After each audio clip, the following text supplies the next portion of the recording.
Bonjour, bienvenue dans cette nouvelle réunion de Chantier de France.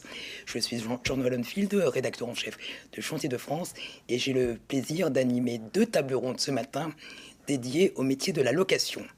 La première va traiter du développement durable dans un métier qui est par définition au cœur des enjeux du développement durable et de l'économie circulaire. La seconde traitera d'un sujet d'actualité, les vols en particulier, mais au-delà des vols, toutes les difficultés que les loueurs rencontrent au quotidien dans l'exploitation de leurs affaires. La première table ronde réunit ce matin Audrey Miclard, directrice du développement durable de Kiloutou, et Cédric Conrad, directeur développement durable du groupe Loxam. Bienvenue à tous les deux. Merci d'avoir accepté notre invitation.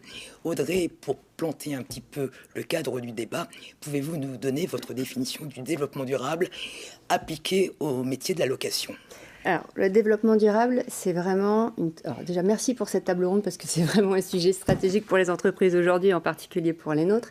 Donc, le développement durable, c'est comment comment avoir un bon équilibre entre les actions qu'on va mener au niveau du social, sociétal, de l'environnemental, sans jamais oublier l'économique. Donc, c'est vraiment cet équilibre-là qui va amener nos entreprises à être durables, donc à pérenniser dans le temps. Donc, on est bien sur les 3 piliers du développement durable. Dit comme ça, c'est assez clair. C'est assez simple, ça a l'air, en tout cas. Ça a l'air. À mettre en œuvre, j'imagine que c'est une autre difficulté. On va en parler. Cédric, vous partagez évidemment cette définition. Est-ce que vous souhaitez apporter ? Non, bien entendu, non. Déjà, merci beaucoup de l'invitation et ravi de partager ces enjeux. Je partage évidemment la définition qui vient d'être donnée.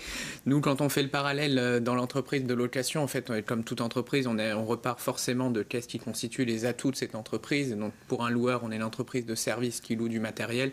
Donc, il va falloir qu'on se concentre sur nos enjeux humains, bien sûr, pour pouvoir travailler avec les femmes et les hommes qui constituent notre entreprise, travailler sur les enjeux environnementaux, que ce soit la logistique associée à nos matériels et surtout nos matériels en tant que tels, mais je pense qu'on reviendra sur ces sujets, et les enjeux économiques et sociétaux qui sont nos agences dans le monde entier pour tous les loueurs qui aujourd'hui participent au développement des territoires, participent à la réponse à ces enjeux, donc c'est finalement ce qui constitue toute stratégie, je pense, d'un loueur aujourd'hui. Vous êtes les 2 majors de la profession, des sociétés très structurées et matures dans cette approche. Quels sont les outils, Audrey, que vous avez mis en place pour pouvoir déployer cette stratégie ? Alors mature, oui, mais ce qui est très bien, c'est qu'on ne s'ennuie jamais puisque ça évolue toujours. Donc on est vraiment toujours en train d'avancer autour de ça et de se rechallenger. Donc des outils, il y en a beaucoup. Alors soit des outils pour répondre à des enjeux internes, soit des outils aussi pour répondre à des enjeux externes, de réglementation en particulier. Donc dans les outils, on a tout ce qui va être pilotage, effectivement, mesure de nos impacts. Donc ça, c'est la première chose. Donc on est très sollicité par nos parties prenantes externes. Donc on parlait de développement durable et dans les développements durables, il y a vraiment cette notion d'être intégré à notre écosystème. Donc on est très challengé par nos clients, nos fournisseurs, nos actionnaires, nos investisseurs. Tous derrière, nos clients, où on peut quand même faire une distinction. Alors moi, je dirais tous nos clients, avec des méthodologies très différentes. On a énormément de questionnaires. Je pense que ça, on partage ce sujet-là. Mais effectivement, toutes les typologies de clients, ils ne vont pas arriver avec les mêmes questions. Ils vont aussi chacun avoir leurs propres indicateurs. C'est ça qui est passionnant. Mais oui, quasiment tous nos clients, ou en tout cas soit directement par des questionnaires, soit sur le terrain ou au travers des communications qu'on fait. Donc on sent qu'on est beaucoup plus regardé, mais pas que par nos clients, par nos actionnaires et nos investisseurs. On est des métiers où on a besoin d'investir beaucoup et on est aussi très challengé. Donc on a besoin d'avoir des outils de reporting autour de ça, donc récolter les informations, surtout qu'on s'intègre dans une réglementation, une directive européenne de reporting. Ça y est, on y va. Dans les 2 ans, on va y être. Donc, la CSRD, pour ne pas la citer. Donc, c'est quelque chose qui va nous amener aussi à développer des outils pour pouvoir répondre de la même façon, avec les mêmes critères, sur les mêmes indicateurs, avec les mêmes formules de calcul. Il y a beaucoup d'indicateurs sur ces enjeux-là. Donc, avec des outils... le risque d'avoir une panoplie d'outils plus ou moins utiles, plus ou moins partagés. Cédric, comment on pourrait définir un noyau dur commun sur lequel tout le monde s'entendrait et puisse parler le même langage? Alors, il va y avoir deux choses. Il va y avoir effectivement le langage commun, c'est-à-dire qu'est-ce qu'on met derrière les indicateurs qu'on a à reporter en termes de développement durable. Donc ça, les directives vont nous aider en la matière. Ils vont finalement faciliter notre travail dans quelques années, une fois qu'on aura passé la phase de l'implémentation et de la mise en œuvre de ces indicateurs.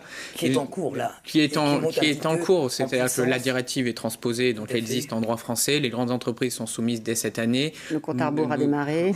On va publier nos premiers rapports qui, du coup, vont correspondre progressivement aux exigences de la directive. Donc, c'est lancé. Mais survient sur cette question de l'outil, je pense que le premier outil qui va être clé dans toute entreprise, et là c'est toute taille comprise, c'est quelle stratégie on met en œuvre et finalement à quoi ça répond. C'est-à-dire qu'aujourd'hui, on ne fera rien de pertinent et on n'arrivera pas à déployer des outils de mesure, de calcul, de suivi si on n'est pas derrière capable d'expliquer à toutes nos équipes finalement l'indicateur qu'on fixe. L'indicateur, il répond à ça et finalement il répond à ton métier. Il va permettre demain de poursuivre ce qu'on fait aujourd'hui, de poursuivre de manière durable.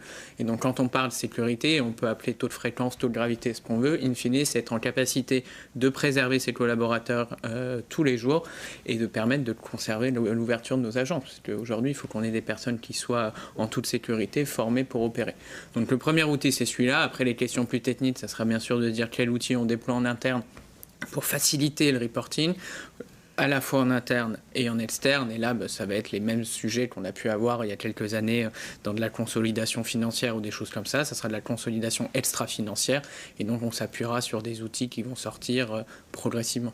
Qui vont sortir progressivement. Et ce qui est important de signaler, c'est que effectivement, pour l'instant, vous êtes les premiers à être confrontés à ces problèmes d'outils à mettre en œuvre et de données à communiquer. Mais in fine, tous les joueurs, quelle que soit leur taille, finiront par être sujets à ces obligations.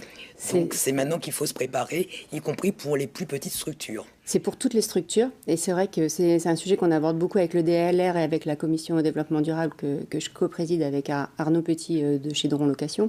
C'est vraiment important d'apporter ça comme information, parce que toutes ne se sentent pas concernées en se disant on est petit ou ça va être reporté. Il y a un peu ces légendes urbaines qui perdurent. Donc à la fois, ce que disait Cédric est très important, c'est que ça va demander beaucoup d'énergie. Il faut s'y coller dès maintenant.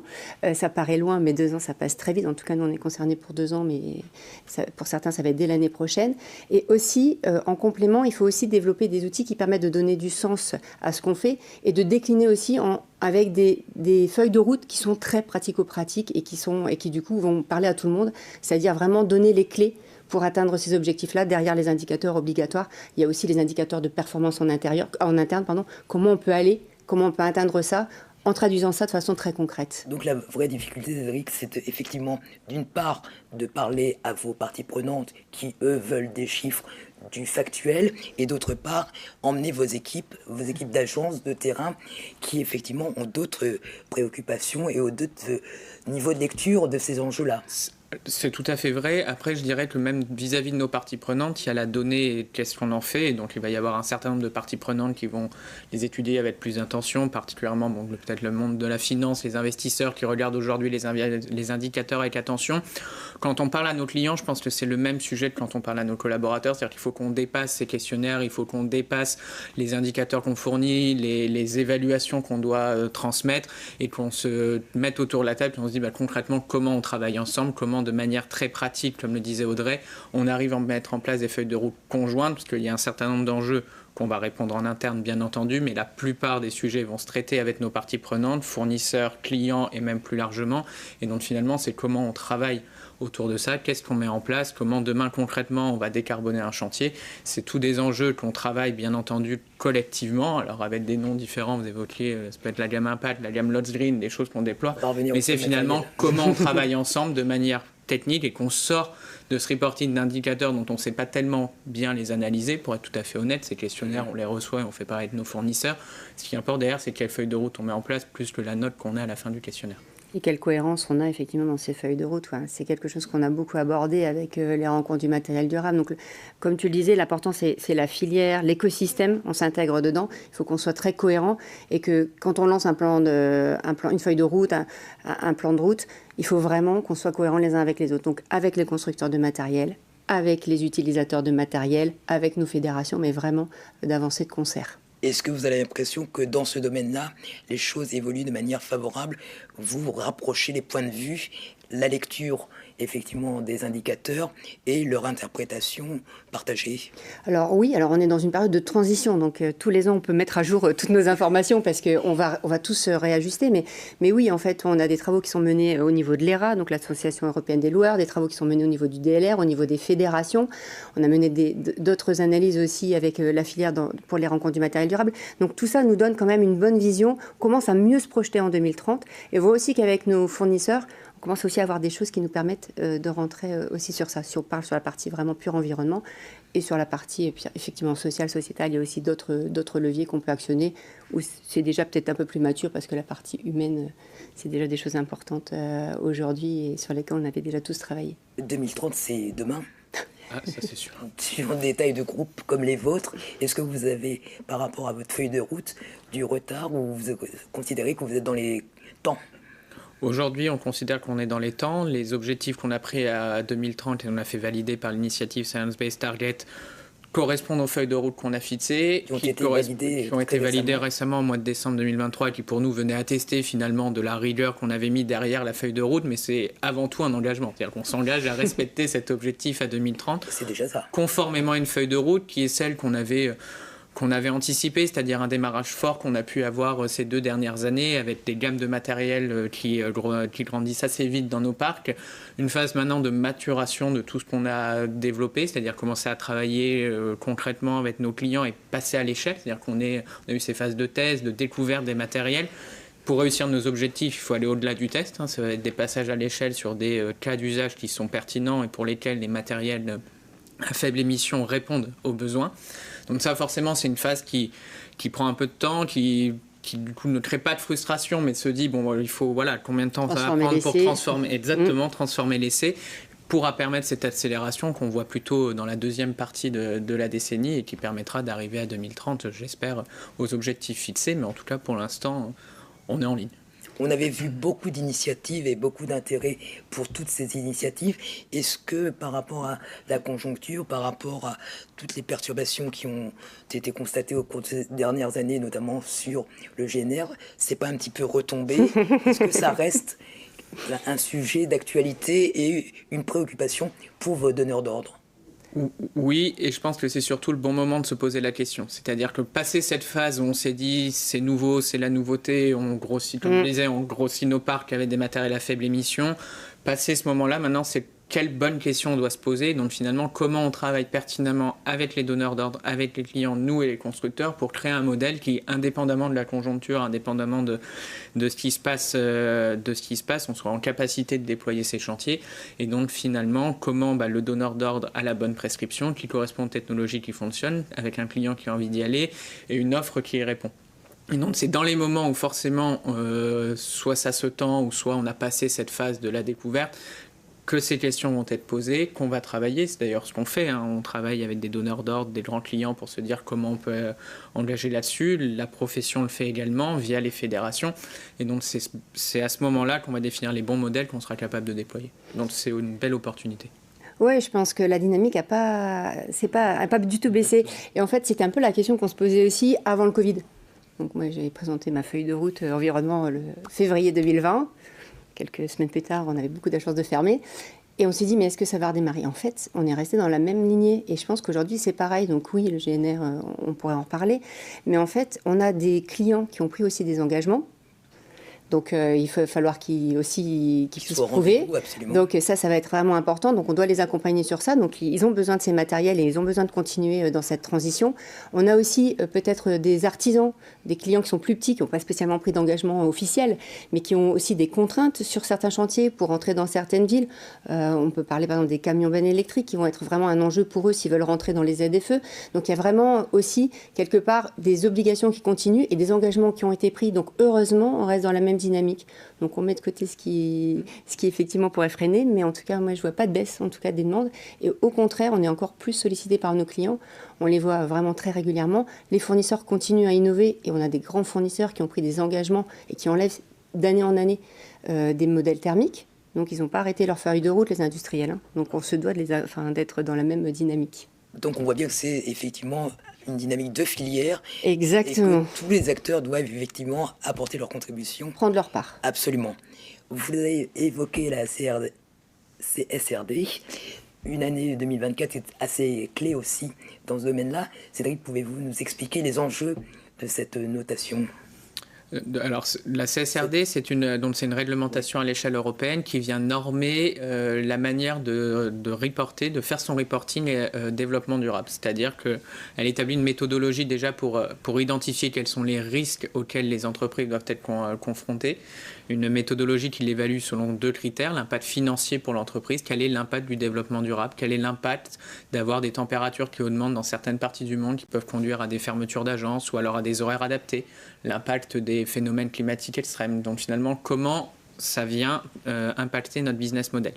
Et la matérialité vis-à-vis de nos parties prenantes, comment notre activité a un impact sur les parties prenantes, sur les territoires où on opère. Donc elle établit cette méthodologie et en fonction des risques qu'on établit, d'une liste préétablie, elle vient décrire la manière dont nous devons faire notre reporting, donc tant en termes qualitatifs d'informations qu'on doit reporter et en matière quantitative, les indicateurs avec une définition de ces indicateurs.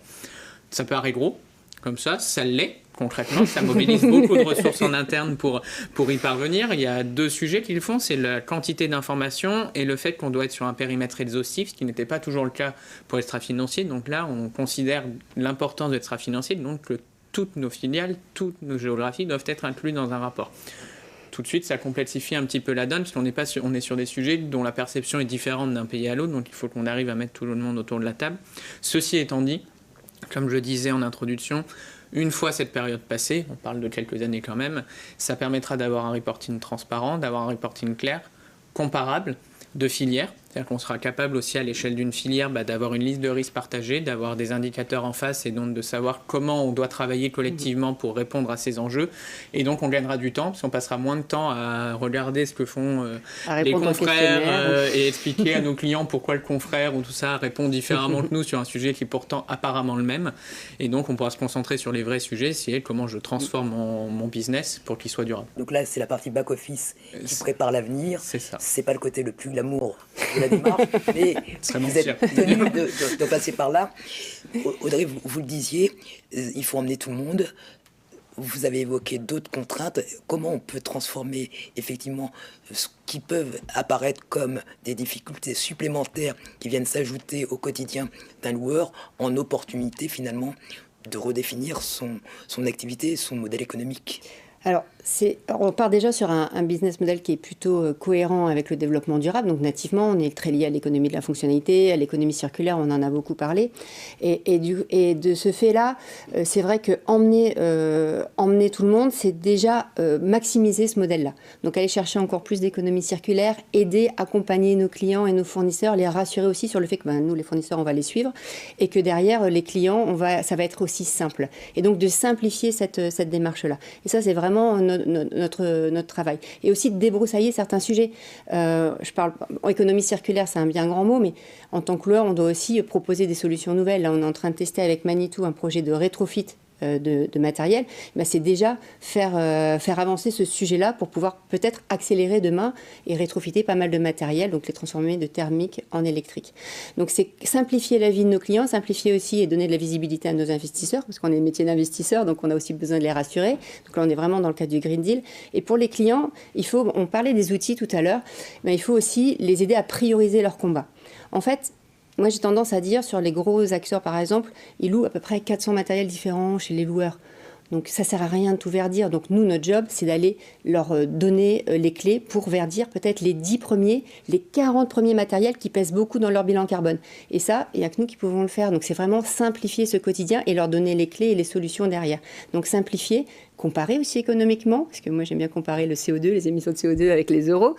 Donc c'est donner aussi des outils, soit à nos commerciaux, mais et surtout à nos clients, pour comparer des solutions. On parle souvent un peu de la tonne, du coût de la tonne de carbone évité. Et parfois, et déjà aujourd'hui, on a des solutions qui sont économiquement très viables. Donc c'est simplifier ça et leur donner les clés de faire le bon choix pour le bon matériel. Et ce qui suppose une déclinaison par géographie, puisqu'on ne va pas du tout appréhender le problème, la question, suivant qu'on est en Scandinavie, au Moyen-Orient ou au Brésil. Alors c'est vrai, c'est vrai complètement. Les sujets vont être différents. Bon, dans un métier comme le nôtre, les thématiques vont rester les mêmes. On va rester sur le matériel et comment on vient réduire les consommations et les émissions du matériel. Et donc effectivement, après, ça va être les solutions qui peuvent varier. On n'aura pas la même réponse sur du gros matériel au Moyen-Orient ou sur du petit matériel peut-être en Europe, avec des facteurs d'électricité intéressants en Europe et du coup... des modèles des modèles encore qui dépendent du pétrole dans un certain nombre de pays.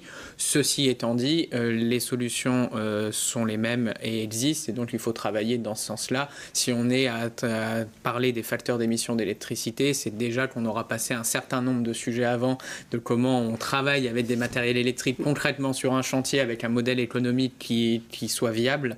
Et donc quand on en sera là, c'est effectivement un sujet qui sera pour moi bien avancé. Et donc pour l'instant, je préfère plutôt qu'on déploie ces matériels dans toutes nos géographies, en tout cas dans le plus de géographies possible, pour bénéficier de retours d'expérience, pour bénéficier de retours d'expérience aussi en fonction de la culture et de la maturité des pays, qui nous permettent ensuite rapidement d'accélérer dans d'autres pays, de regarder ce qui se fait côté donneur d'ordre, de regarder ce qui se fait aussi côté grandes entreprises. Il y a des différences d'un pays à l'autre et donc je préfère aujourd'hui qu'on déploie ça partout avec des solutions qui répondent à notre business qui est la location, plutôt de se dire qu'il y a des grandes différences et donc il faut prendre le sujet complètement différemment d'un pays à l'autre. On l'a vu, il y a un enjeu matériel dans cet enjeu global qu'est le développement durable. Ça tombe bien, nous allons parler plus précisément du matériel. C'est le focus de la réunion de Chantier de France.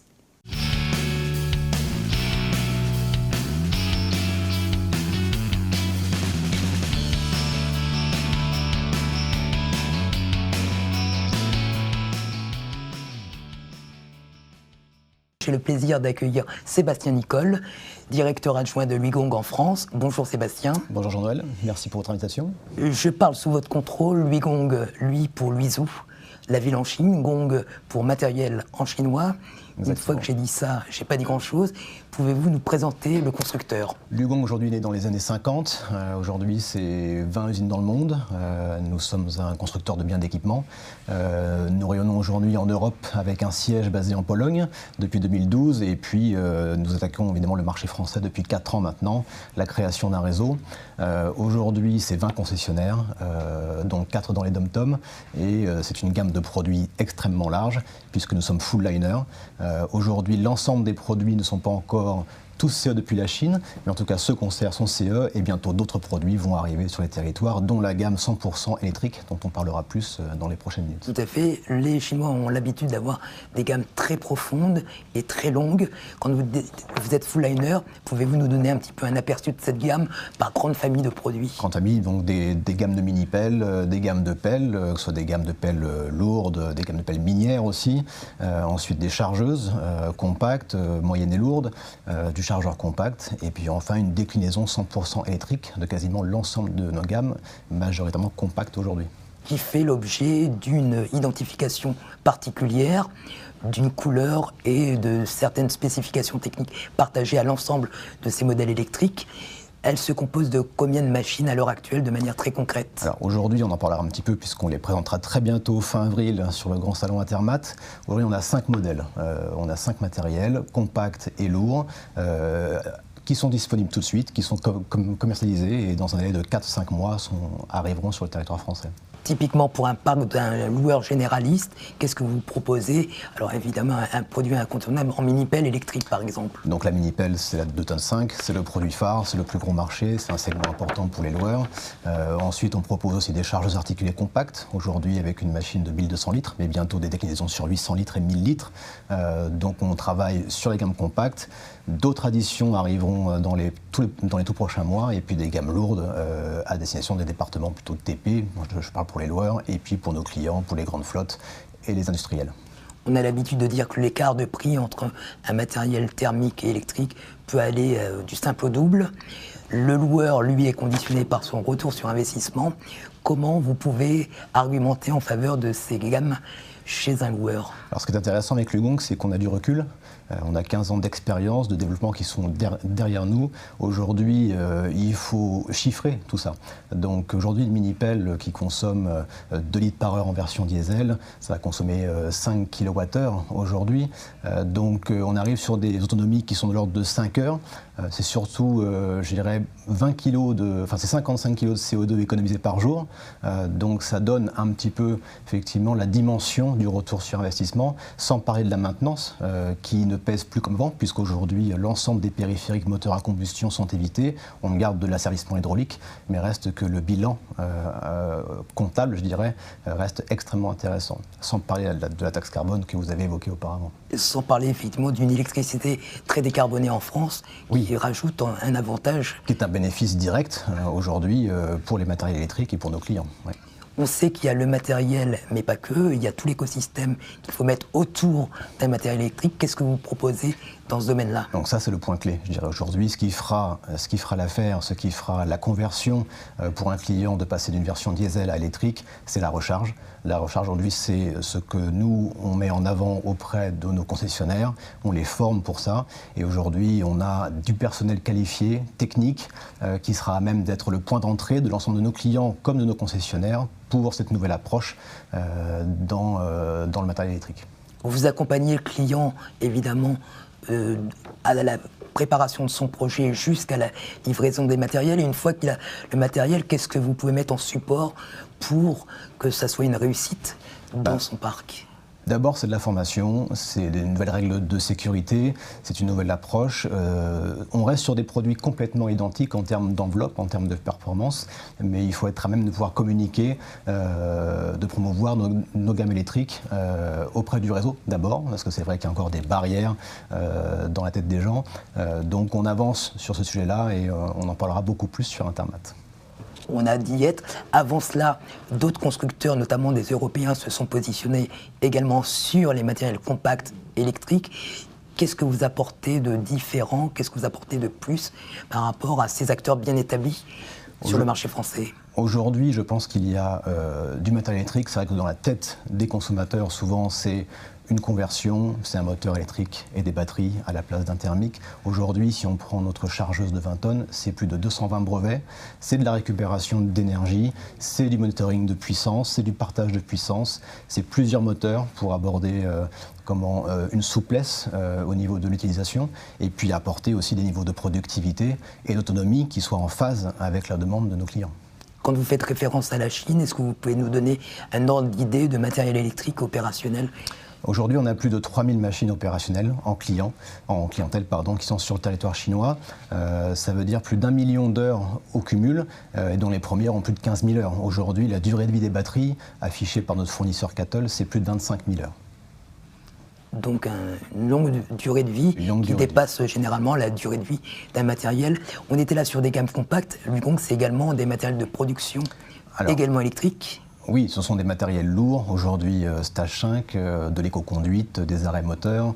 C'est aussi demain, tout de suite de l'électrique, 100%. C'est aussi de l'hybridation sur les matériels beaucoup plus lourds. Je pense à des chargeuses de 30 à 40 tonnes sur lesquelles on va travailler sur du downsizing moteur pour rabaisser les niveaux de consommation et les niveaux d'émissions de CO2. C'est ce qu'on verra à Intermat. Précisément, qu'est-ce qu'on découvrira sur votre stand ? Alors, on découvrira 5 modèles particuliers, les mini-pelles, on en a parlé, de la grosse machine aussi, puisqu'on aura une pelle de 20 tonnes, une chargeuse de 21 tonnes et de 25 tonnes. Donc on aura un panel, je dirais, complet de notre proposition aujourd'hui, produits électriques. Sur ces modèles de gamme lourde qui peuvent intéresser également les loueurs dans leur département TP, les autonomies annoncées sont de quel ordre ? Aujourd'hui, sur une charge de 21 tonnes, c'est 11 heures d'autonomie, presque 12 heures. Donc on arrive avec une recharge à travailler sur 3 postes, quasiment. D'accord. Je vous remercie Sébastien, vous restez avec nous.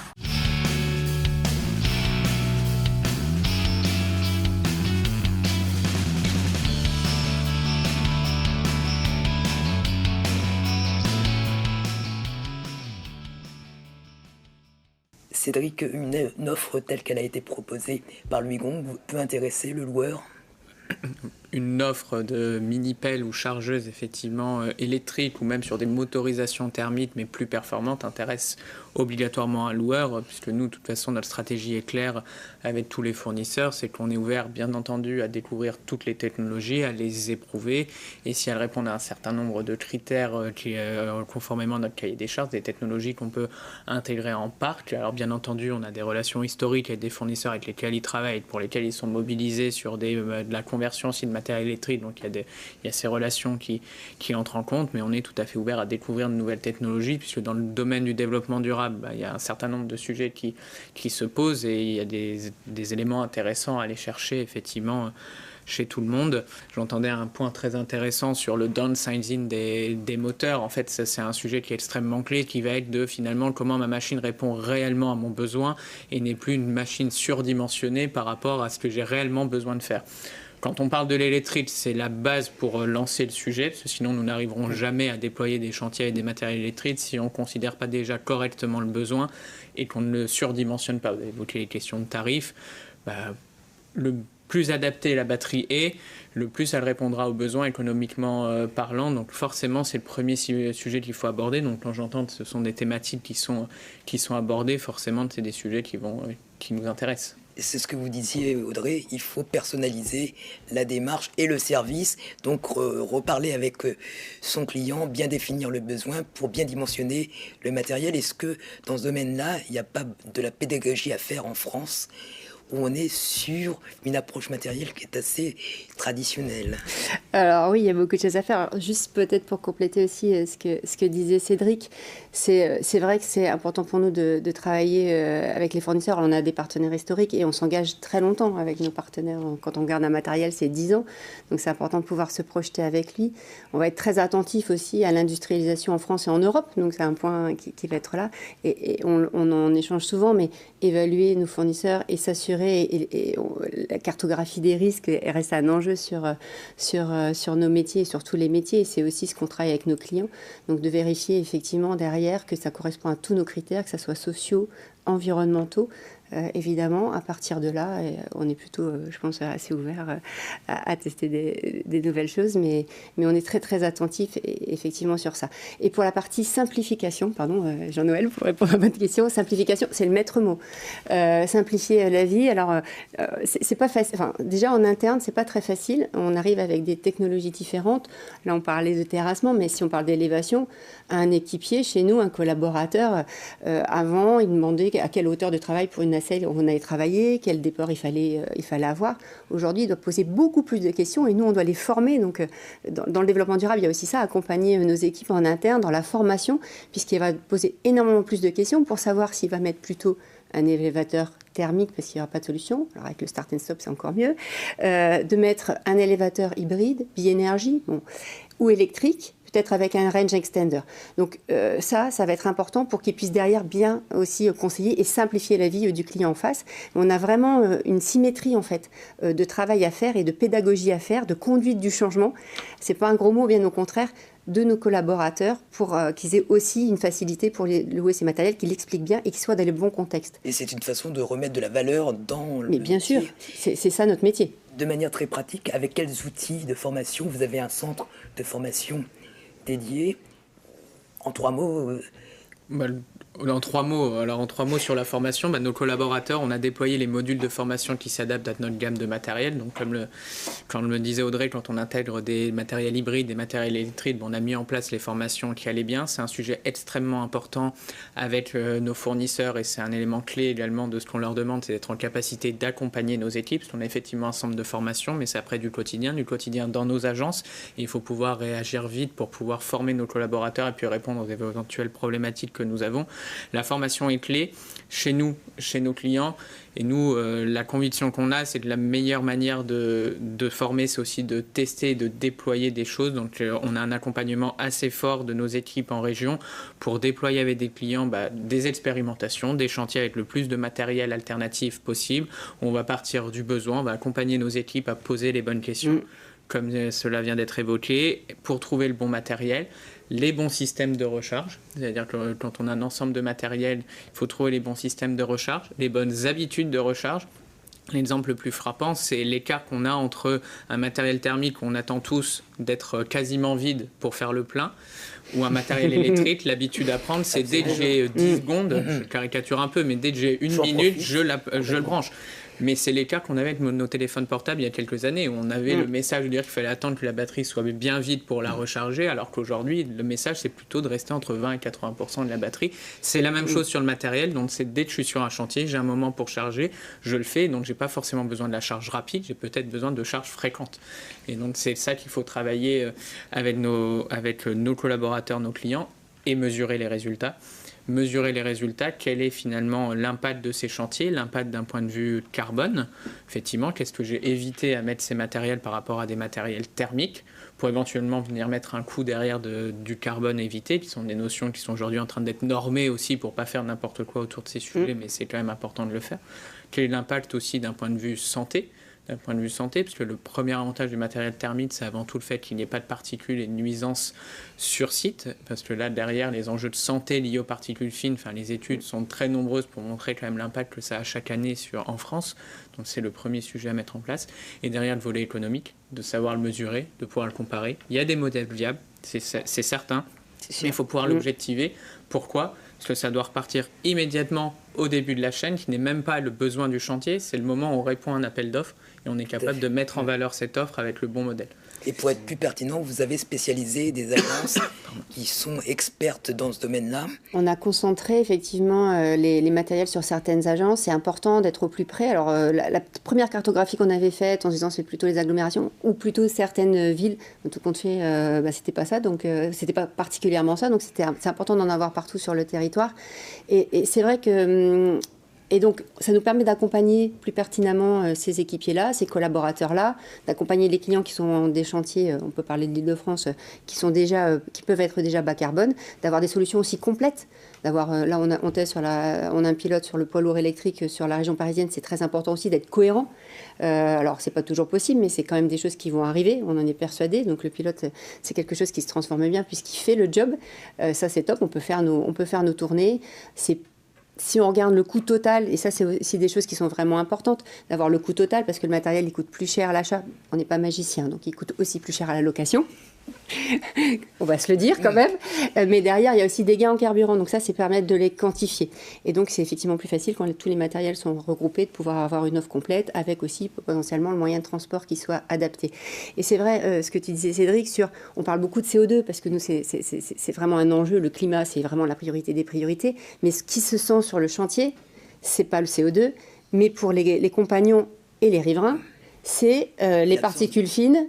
Et le bruit. Oui. Et le bruit est une des premières nuisances. Ce sont les externalités positives de ces matériels, de ces gammes, de cette offre, qui ont du mal à être valorisés, voire monétisés, puisqu'ils sont tout à fait d'accord pour accepter ces matériels, mais au prix du matériel classique. Donc là, on voit bien qu'il y a un souci. Ça marche pas. Qu'est-ce qu'on peut faire pour parvenir finalement à expliquer que toutes ces externalités positives ont de la valeur et autant de valeur que l'offre-prix brut. Montrer aussi qu'un chantier qui ne fait pas de bruit, un chantier qui n'a pas de particules fines ou peu, c'est aussi quelque chose qui va être accepté par les riverains. On a fait un chantier sur Versailles en plein centre-ville avec des matériels électriques. Je peux vous dire que les horaires de travail ils pouvaient être un peu plus étendus parce qu'on ne gênait pas les riverains et il y a eu 0 arrêt de chantier. Donc là, la SNCF était plutôt contente, parce que souvent, les arrêts de chantier, ça coûte très cher. Donc ne pas avoir d'arrêt de chantier, par exemple, c'est aussi avoir quelque part une partie économique qui va être intéressante.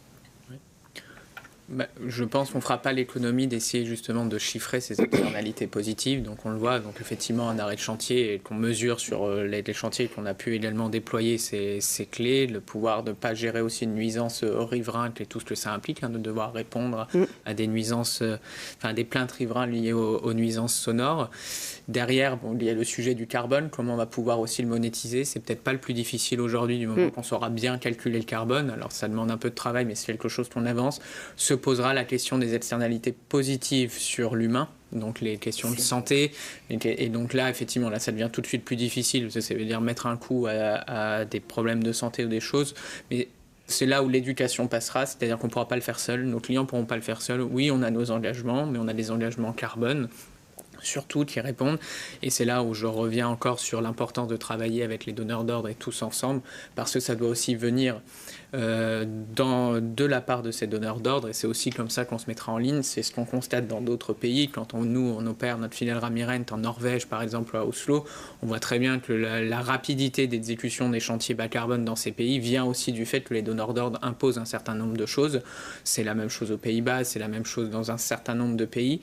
Derrière, par contre, c'est comment on accompagne aussi tous ces acteurs. C'est-à-dire qu'il faut qu'on puisse, c'est une bonne chose certainement d'imposer des choses et d'évoluer dans ce sens-là. Par contre, qu'est-ce qu'on vient proposer en démarche? Quelles sont les aides, les appuis qu'on met en place pour nos clients, mais pour nous aussi loueurs, pour que ce soit un cercle vertueux et pas simplement la contrainte. Mais il faudra qu'il y ait ce travail du donneur d'ordre pour qu'on puisse avoir ce passage à l'échelle. Vous évoquez la Norvège, la Hollande, c'est contractuel, c'est imposé, donc il n'y a pas de débat. Sur vos géographies, y a-t-il des pays qui sont un petit peu plus avancés ou en tout cas plus ouverts à ces solutions? Oui, alors, comme on le disait tout à l'heure, les solutions, elles sont quand même très globales, donc elles vont s'appliquer sur toutes nos géographies. Pour autant, on a des pays qui vont plus vite, et la partie, pour nous, les Danois, ont des objectifs très ambitieux à 2030. Donc le pays, le Danemark, de moins 110% d'émissions de CO2 d'ici 2030. C'est beaucoup plus que l'accord de Paris, donc c'est très très ambitieux. Donc oui, ça nous permet, comme le disait Cédric, d'aller plus vite. Et pour vraiment compléter, c'est vrai que les donneurs d'ordre, c'est clé chez nous, mais on voit aussi que par exemple sur la partie vraiment véhicules légers, ce qui a permis aussi d'accélérer, c'est d'avoir aussi au niveau institutionnel des aides qui permettent aussi, parce que ce qui coûte vraiment cher, c'est aujourd'hui de lancer la machine, de vraiment lancer la dynamique. Et si on pouvait être aidé sur l'acquisition de ces matériels pendant un temps donné, ça permet vraiment de déployer à grande échelle. Donc ça, c'est vraiment quelque chose qui serait aussi intéressant et qui nous permettrait, au niveau de l'Europe, de pouvoir accélérer de façon très concrète. Et ça, je pense que ça serait aussi simplifiant pour nos clients, et ce qui nous permettrait d'avoir une grande gamme assez rapidement et de les accompagner dans la conduite du changement de leurs équipes. Pour vous, une aide, des subventions seraient décisives dans le déploiement? Pour aller très vite, en fait. Forcément, c'est forcément des aides pour pouvoir accélérer la démarche. Et donc, c'est quelque chose qui doit être pensé conjointement avec ce qu'on évoquait sur un cadre qu'on veut donner aussi à ce développement. Mais c'est bien entendu des choses qui permettront cette accélération et ce passage à l'échelle. Sébastien, avant que ces aides soient mises en œuvre, qu'est-ce que vous pouvez avancer en termes de solutions de financement et d'accès à ces gammes-là? Il y en aura sur les solutions de financement pour l'acquisition de matériel. On les présentera d'ailleurs sur Intermat. Je ne peux pas en dire beaucoup plus à date. Oui. En tout cas, on travaille sur le sujet, clairement. Donc, à très bientôt. Vous l'avez évoqué, Cédric, mesurer l'empreinte carbone, ça devient un enjeu très court terme. Qu'est-ce que vous mettez en place pour justement pouvoir le calculer de manière précise et fiable et pouvoir après vous comparer et apporter à vos clients et à vos donneurs d'ordre des informations très concrètes? Là-dessus, je dirais qu'en la matière, il y a 3 axes de travail qui me paraissent importants. Le premier, c'est que ça doit être une démarche collective. C'est-à-dire qu'aujourd'hui, pour qu'on calcule le carbone correctement, il faut aussi qu'on mette nos efforts en commun et qu'on établisse un référentiel méthodologique et des hypothèses de calcul qui soient les mêmes, parce qu'aujourd'hui, calculer le carbone, c'est difficile. Il y a des difficultés, il y a surtout un certain nombre d'hypothèses à prendre, et les prendre seules dans son coin, c'est juste prendre le risque de plus les rendre comparables et donc de brouiller le message et donc de ne pas accélérer la transition. Ça, c'est le travail qui est fait à tous les niveaux, notamment au niveau de l'ERA, de la Commission développement durable, où on a des travaux en cours pour harmoniser nos méthodologies de calcul, des travaux qui sont aussi en cours dans la Commission de développement durable du DLR et plus largement des fédérations nationales. On évoquait le Danemark tout à l'heure, c'est des sujets qui traitent aussi dans leur fédération et qui sont importants, je dirais, pour aller un cran plus loin et travailler sur un certain nombre d'hypothèses là-dessus, et donc surtout de maîtriser notre bilan carbone. On sait qu'on n'aura pas un bilan carbone juste demain. Par contre, il faut qu'on sache exactement là où on doit progresser, et là où on a des marges d'erreur, et donc sur lequel il faut qu'on puisse venir travailler. Donc c'est le premier sujet. Le deuxième, ça va être pour le coup en interne, comment on calcule le bilan carbone en interne, où est-ce qu'on a des données. Où est-ce qu'on a des données qui se fiabilisent? Donc là, plus on aura de matériel connecté, plus on aura d'informations qui viennent directement de nos fournisseurs, notamment sur des analyses de cycle de vie de nos matériels, plus fine sera notre analyse en matière de bilan carbone, et donc on améliorera la mesure. Mais j'oublie pas le dernier pilier qui est pour moi de se dire il faut prendre du temps et passer du temps à calculer le bilan carbone. Je dirais que c'est la responsabilité des directions de développement durable, c'est notre responsabilité vis-à-vis de nos collaborateurs d'avoir des outils de calcul qui soient de plus en plus justes, mais ne perdons pas l'essentiel qui est aussi du coup la transformation et la réduction. Donc aujourd'hui, les outils qu'on met en place, par exemple quand on fournit un bilan carbone à nos clients, bien sûr, on leur donne un nombre de tonnes carbone et ça servira les reporting de leur direction centrale souvent. Mais le plus important, c'est la page 2 souvent et c'est qu'est-ce que je peux faire à la limite. Même si c'est faux au départ, les proportions seront les bonnes. Donc, on sait aujourd'hui que les proportions sont les bonnes et comme l'évoquait Audrey juste avant, il y a beaucoup de matériel, mais souvent avec une vingtaine de matériels, on fait aujourd'hui 60-65% des économies possibles grâce aux technologies qui existent. Concentrons-nous là-dessus et fournissons cette information à nos clients et à nos partenaires. Et c'est aussi comme ça qu'on viendra améliorer le sujet dans son ensemble. Donc c'est bien la preuve que des actions très simples et très pragmatiques peuvent déjà apporter une partie de la réponse sans imaginer refaire le monde. En fait, c'est ça, c'est simple. Alors, ça nous a demandé pas mal de travail, mais c'est long et c'est itératif. C'est vraiment ce que expliquait Cédric, c'est-à-dire que c'est pas parfait. Enfin, on part tous un peu de zéro sur ces calculs-là. Donc oui, c'est toujours comparable, peu importe après. Et l'intérêt, c'est vraiment d'avoir quelque chose qui soit cohérent sur la filière, ce qui va pouvoir permettre effectivement de voir les vrais leviers. Mais c'est vraiment de notre devoir, en fait, en tant que loueur. Enfin, on est les spécialistes du matériel, donc de pouvoir accompagner nos clients sur ça et les orienter, leur permettre de se concentrer, de choisir vraiment ces matériels-là sur lesquels ils vont vraiment avoir un impact et de ne pas se perdre parce que des sujets, nous on va parler beaucoup du matériel, eux ils en ont bien d'autres. Donc c'est notre rôle vraiment de les accompagner et de leur faire bénéficier de notre expertise. Et c'est vraiment pour moi de l'économie de la fonctionnalité parce qu'on n'est pas de l'économie de la fonctionnalité quand on est loueur, on est vraiment dans l'économie de la fonctionnalité quand on propose des services, quand on travaille sur l'économie circulaire, quand on est une vraie aussi alternative à la possession. Donc c'est vraiment quand on vient apporter ces sujets-là, quand on vient faire preuve d'audace mais aussi d'accompagnement au terrain, que là on est vraiment dans l'économie de la fonctionnalité. Et être loueur, c'est pas tout de suite être dans l'économie de la fonctionnalité, c'est ça qui en fait qu'on est vraiment des acteurs de la transition. Et des loueurs, mais de plus en plus des préconisateurs. Des accélérateurs de transition. Des accélérateurs de transformation. Donc, pour vous, le développement durable, c'est effectivement une formidable opportunité de redéfinir un petit peu votre métier, de repenser la relation avec vos clients, mais également avec vos personnels, de redimensionner un petit peu votre parc. Sans aucun doute, pour nous, le développement durable, c'est 5 éléments essentiels. C'est déjà de la pérennité. Il faut quand même se dire que c'est ce qui va nous permettre aujourd'hui, demain, dans 5 ans, dans 10 ans, de continuer à faire notre métier. Donc ça, c'est la base. Et après, c'est pourvoyeur de multiples opportunités. C'est un facteur d'attractivité pour nos collaborateurs, d'attractivité pour nos partenaires aussi, d'avoir une offre qui répond, une offre de service qui soit intéressante et qui soit peut-être différente de ce qui a pu être fait auparavant. C'est un vecteur d'innovation, donc qui dit de l'innovation, c'est de la compétitivité, c'est de l'accès à des nouveaux marchés, mais c'est aussi un facteur de réduction de coûts. Aujourd'hui, quand on va travailler sur une meilleure utilisation des matériels, une meilleure performance énergétique de nos bâtiments, des moindres consommations, quand on va parler d'éco-conduite ou des sujets comme cela, in fine, ça se retrouve directement dans les résultats de nos agences, de nos filiales. Et donc, c'est ce qui va permettre demain d'avoir cette croissance qui soit durable et qui ne soit pas un mauvais terme, puisque c'est derrière ce qui permet finalement tout simplement qu'on continue à faire notre métier.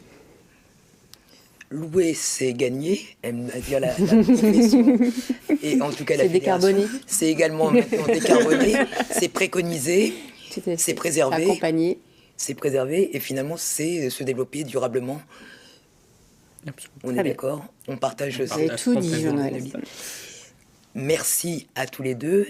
Nous allons maintenant prendre les questions des internautes qui nous ont suivis ce matin. Et pour cela, c'est Mathieu qui relaie les questions. Mathieu, à qui la première question ? Bonjour Jean-Noël, ça sera pour les deux loueurs. Ça tombe bien. On a compris que l'intervention de l'État dans ces politiques était quand même importante. Donc, de quel type de soutien les loueurs ont-ils besoin ? Sur un amortissement ou prêt bonifié ? Voyez-vous dans les taxes des opportunités ? Là-dessus, je dirais qu'à mon niveau, je n'ai pas besoin d'être prescripteur. C'est-à-dire que nous, on a des services, nos directions financières qui aujourd'hui travaillent ces sujets, qui ont l'habitude des suramortissements, de prêts bonifiés, de ces mécanismes. Nous, je dirais que notre message, c'est simplement ce qu'on a passé, c'est de dire qu'il faut qu'il y ait un accompagnement global et qu'on soit à la fois dans la prescription et dans l'appui à ces solutions. Après, quel est le meilleur mécanisme pour y arriver? C'est un mécanisme qui soit pérenne et qui permettent la mise à l'échelle, c'est-à-dire que forcément si on doit constituer un dossier assez lourd pour un matériel, quand on en achète des milliers dans l'année, ça va être plus difficile d'avoir cet effet d'échelle et on va certainement jeter l'éponge sur le sujet. Donc c'est des dispositifs qui soient facilement exploitables, mais après la nature du dispositif n'est pas de mon domaine et je pense que l'important c'est d'appuyer la transition. C'est ça, vraiment avoir des mesures incitatives. Tu disais tout ce qui est les premiers suramortissements, tout ça, c'est plutôt connu. Mais d'avoir des mesures incitatives, on peut regarder vraiment ce qui s'est fait sur l'automobile et ça a vraiment transformé l'essai.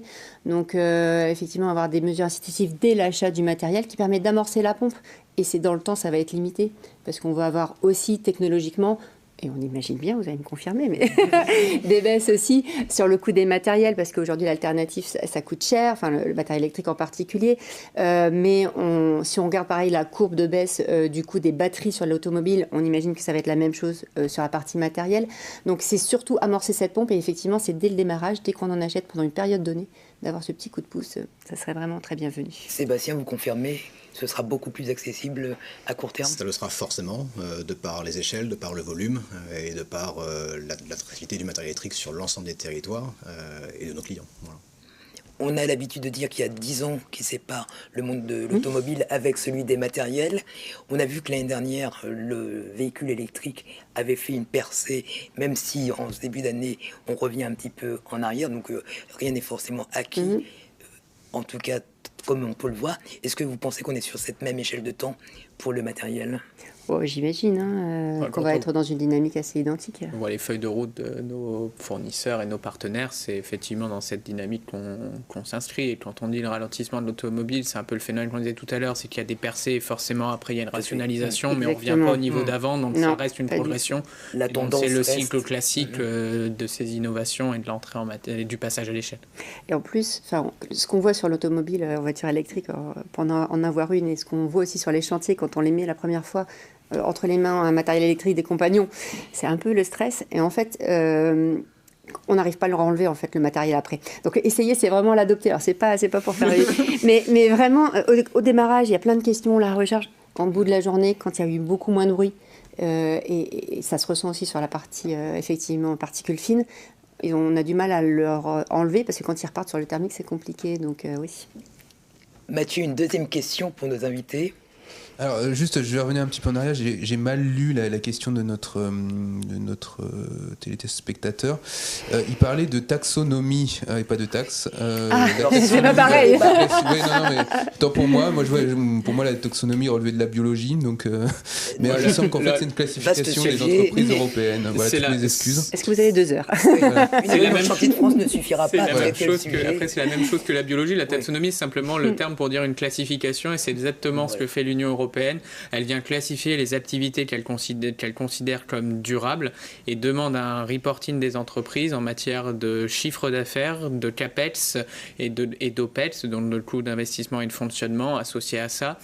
Gros travail, puisque qualifier l'activité durable, c'est pas facile. Opportunité pour les loueurs, clairement. Précaution aussi à avoir, puisque, voilà, comme le disait Audrey, c'est pas parce qu'on est loueur et qu'on est dans l'économie de la fonctionnalité que tous nos matériels peuvent être considérés durables et que toutes nos activités le sont. Donc il y a tout un travail aussi d'alignement sur ce qu'on considère durable, mais la taxonomie, c'est exactement ça, et ça va donner de la clarté sur ces sujets. Et de manière presque paradoxale, il a fallu que vous démontriez à Bruxelles que vous étiez une activité effectivement qui s'inscrivait dans l'économie circulaire, dans ce mouvement. Ça a été le travail du coup qu'on a mené conjointement avec l'ERA et là-dessus, qui venait aussi du fait que le fait de louer un équipement n'a pas forcément d'intérêt sur l'environnement si on n'est pas en capacité de prouver qu'on allonge la durée de vie et qu'on optimise le taux d'utilisation. Ce qui n'est pas le cas de tous les modèles de location de tous les secteurs. Donc c'était l'interrogation de l'Union européenne, le fait aussi qu'on ait un secteur qui reste plus petit que d'autres secteurs et donc il fallait aussi le présenter. qui est peu visible, surtout par rapport à certaines fédérations avec lesquelles on travaille, qui sont plutôt celles de nos clients. Donc il fallait expliquer quelle était notre activité, prouver qu'elle avait ce côté durable du fait de l'optimisation de l'utilisation et de l'allongement des durées de vie. Et donc tout ça, l'ERA a mené un travail qui s'est avéré positif, puisqu'aujourd'hui ça fait partie des activités reconnues. Donc maintenant on a matière à travailler pour montrer nos chiffres en la matière. Complètement. Et la taxonomie s'intègre vraiment dans toute la démarche CSRD de toute façon, donc c'est vraiment un enjeu à très court terme, donc oui. Mathieu, une dernière question pour nos invités, s'il te plaît. Alors, ce sera pour Liu Gong. Aujourd'hui, quel est votre réseau en France de distribution ? Alors aujourd'hui, on a 16 concessionnaires sur le territoire. On couvre à peu près 80% du marché dans toutes les régions, donc, et dans les dom-toms aussi.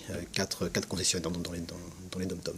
C'est un réseau qui, j'imagine, évolue encore. Quelles seraient les zones à couvrir à date ? C'est un réseau jeune, donc par définition, qui est mouvant, oui. Mais on a encore des zones sur la partie Bretagne et sur la partie, je dirais, centrale, qui restent encore à couvrir. Voilà. La diagonale du vide oui, et la Bretagne. C'est ça. D'accord. Ça rejoint nos conversations, oui. Très bien. Une dernière question rapide, Mathieu. Alors, disposez-vous de toutes les données nécessaires pour mener à bien votre transition écologique aujourd'hui ?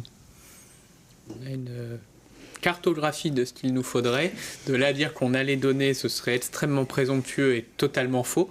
On progresse, c'est-à-dire qu'on progresse à la fois dans la maîtrise, comme je disais, du taux d'erreur sur des calculs de bilan carbone et des données qui nous manquent pour arriver.